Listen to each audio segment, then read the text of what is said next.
Right, good morning people. So, just like to introduce the new series. So this is going to be called New Beginnings for us three. So it's quite a fitting piece because both of us three are all on new beginnings in our own right. So, you know, myself, as you'll know from Instagram, I've recently transitioned across to online coaching and personal training here in Elite.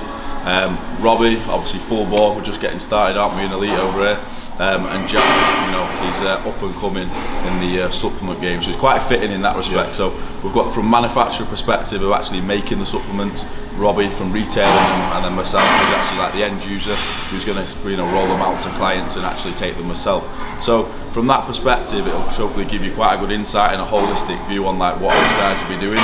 And we're just seeing it as quite a good opportunity for basically us three to put our heads together and get some, you know, decent training footage, speak about supplements and everything else in between, because, you know, a lot of people are big into this in the industry at the minute, you know, getting good content out there, and sometimes it can be a little bit difficult via just Instagram and social media. So to kind of take that next step and, you know, start to show our personalities, how we train, definitely on my brand goals, because, you know, two of my big brand goals are to help educate people and also to provide some motivation in terms of training, because I think that's where a lot of people kind of fall short, is the actual training intensity and actually how far you need to take your sessions. So hopefully between, you know, myself and definitely Jack, you know, two completely different perspectives. So obviously Jack from, you know, a powerlifting background, and myself bodybuilding. And, you know, within our own rights, we're probably the, you know, top, you know, in the top 5 juniors. So myself bodybuilding and Jack powerlifting in the country.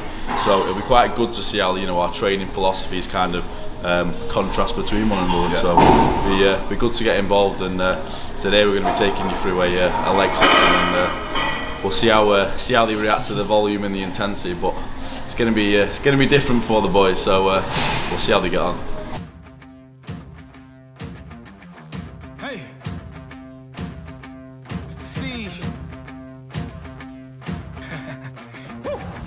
Once again, here we go. Know the name, know the flow. Turn me up a little more. I'm setting traps, I'm alone. You know you whack, I'm a maniac. Boy, you know I'm black to the bone. Pick a place, nigga, pick a date. I go cool, pick a low. So today we're going to be running through legs rotation 1. So this is all out volume, and these boys might be in for a bit of a shock, to say the least. So I've done it recently on Instagram TV, based on my philosophies of how to train legs and get the most out of it, because I definitely do feel like from a bodybuilding perspective there's definitely a more efficient way to kind of put our programs together in terms of legs. So we always start with carbs, to be honest with you, and there's no surprise, it's why my carbs are now probably one of my strongest body parts. And all it is down to is putting them first, so we can actually give the adequate level of intensity that we need to. You know, if we train carbs at the end of a session, we're just not going to have the ability to do it. So we're then going to move on to some isolation work in the form of leg extension and hamstring curls. Not quite sure which way we're going to do it round yet, but I do really like the pre-exhausting method. So pre-exhaust the quads and the hamstrings, get yourself really warm, and the actual physical biomechanical point of these two exercises is to fully shorten and contract the muscles, whereas if we did this after our pressing moves, we just won't get the same level of connection out of it. So if we can fully shorten the muscle and get the most contractile force out of them, then when we move on to the leg press and the hack squats, it's going to be pendulums today, so sorry, not hack squats, pendulums, we'll still get a really good connection. We won't drop off that much load, but it means we can hit a lot better numbers on the exercises beforehand. So how I kind of see it as like a holistic view is the best program is how we get the most out of every individual exercise. So you know, every exercise we need to get the absolute most out of. So leg extension and hamstring curl, if we put them first, our numbers will be so much greater than what they would be if we put them after compound work. So it's kind of a trade-off against how we get the most out of everyone. So everyone's going to be different, everyone's got their own preferences, but at the end of the day, whatever you can get the most out of each one, then that's what I'd roll with. So then we're going to move on to the compounds. Like I said, it's going to be pendulum and leg press today, and then we're going to probably finish on some RDLs with dumbbells just to finish off the hamstring. So that's kind of how the session's set up. It's going to hit the isolation work first, then go into the big compounds and finish some RDLs. So yeah, let's get to it, boys. Okay, sorry, I'm running late. I did not come here to play. I got money to make. Cruising the streets I was raised, in the streets I was made. If you ain't know the name, grow up and show me some love. You always wanna hate. Gonna look like Joe's one day, hopefully. Little fucking things. Yeah, so we're obviously warmed up now. Felt the muscle out, so we're going to do one top set and then one back off. We're going to do top set, heavy working, around 8 to 10 reps, and then a back off, probably about 10 to 12. On the top set, what we're going to do is do force negatives as well. So I'm going to go to failure completely on myself, and then get one of these two to spot me up, and then push down on the negative. Because with especially hamstrings and even other muscles, you've got more eccentric force than you have concentric. So if we do it that way around, we can get the most out of the positive, and then we can do 5 negatives on top and just completely trash the muscle to the failure. So that's what I'm going to opt for on this top set, and then back off we're just going to do a rest pause, something like a 12-5-3, something like that. But we'll see how things go. Yes. Good. Good. Come on. 2 more. Come on then. Up. Keep it going. Keep it going. Strong. Yes. We want it. We run. We run. 100. We want it. Come on then. Yeah. We're there.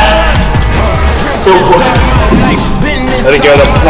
No doors on my ride. I just live my life. Thank God I'm alive. Getting to it, I ain't playing with it. Watch chain, both came with it. What they say? All the way. Squeeze. Yes. I stayed on my pivot. You can't say I did it. 1, squeeze, 2, 3, 2, 1. Oh! Good. Don't lay down. All eyes on me, it's about to go down. If you ain't know about it, guess you know now. That's inhumane. Building 101. That's right. Yes! These powerlifters got a bit of volume. I didn't know what to do.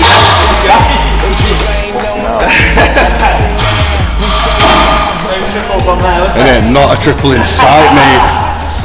Fucking hell. One working set down. Done.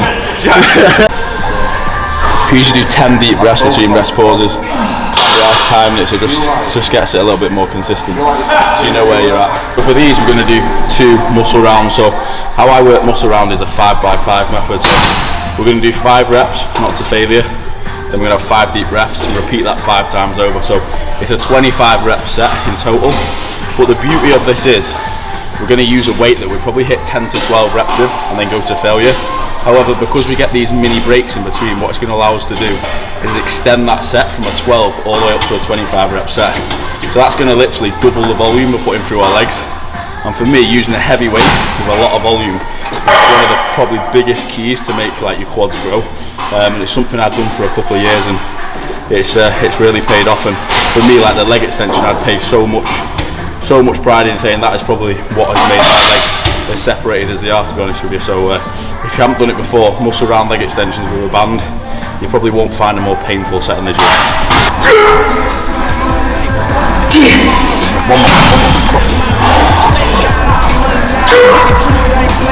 Watch chain, both came with it. What they saying? Hold on, wait a minute. I stayed on my pivot. You can't say I did it. House lights, only thing switching. Men acting like they be switching. They don't really wanna start a ride. They don't really wanna start a ride. They don't really wanna come and try. All eyes on me. And this is why you do them before hack squats and pendulum. You can get so much more out of them by actually starting with them. And you'll see from our next exercises, we won't even drop off that much weight wise on them. So like I said at the start, it's just about getting the most out of every individual exercise and getting the most we can.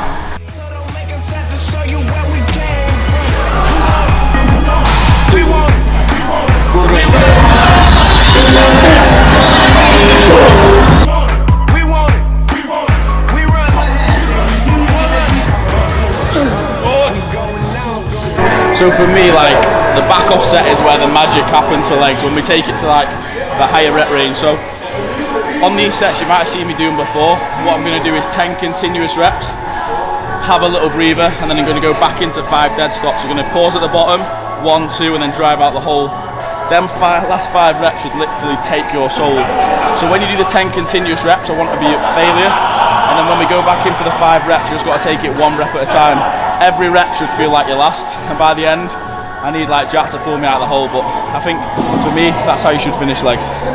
So if you coming, we ain't back. backing down. Going out now. Good job. 3 more.